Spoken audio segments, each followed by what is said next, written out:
అమ్మమ్మ ఇంటి అద్భుతం. ఒక చిన్న గ్రామంలో కార్తీక్ అనే అబ్బాయి ఉండేవాడు.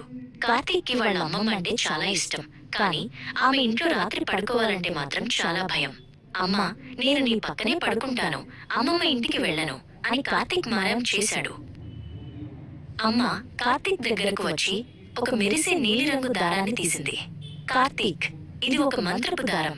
దీన్ని నీ చేతికి కట్టుకుంటే నువ్వు ఎక్కడున్నా నేను నీతోనే ఉన్నట్లు అనిపిస్తుంది అని చెప్పింది. కార్తీక్ ఆ దారాన్ని చూసి కొంచెం ధైర్యం తెచ్చుకున్నాడు. కార్తీక్ మరియు అమ్మమ్మ జానకి ఇంటికి చేరుకున్నారు. జానకి అమ్మమ్మ గుమ్మం దగ్గర నిలబడి చిరునవ్వుతో ఆహ్వానించింది. ఆమె ఇల్లు పచ్చని చెట్లు, రంగురంగుల పూల మొక్కలతో చాలా అందంగా ఉంది. అమ్మ వెళ్ళిపోయే సమయం వచ్చింది.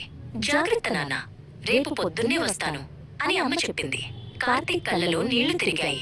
కాని తన చేతికి ఉన్న నీలిరంగు దారాన్ని గట్టిగా పట్టుకుని అమ్మకు వీడ్కోలు చెప్పాడు. రా కార్తీక్, మనం వంటింట్లోకి వెళ్దాం, నీకు ఇష్టమైన పాయసం చేసుకుందాం అని అమ్మమ్మ పిలిచింది.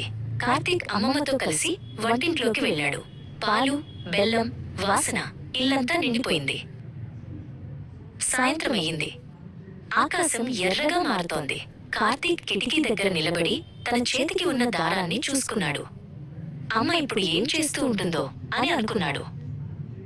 రాత్రి భోజనమయ్యాక అమ్మమ్మ కార్తీక్ ని తన పక్కన కూర్చోబెట్టుకుంది.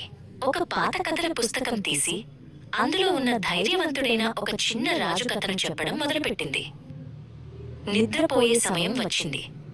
అమ్మమ్మ కార్తీక్ కోసం ఒక మెత్తని పరుపును సిద్ధం చేసింది.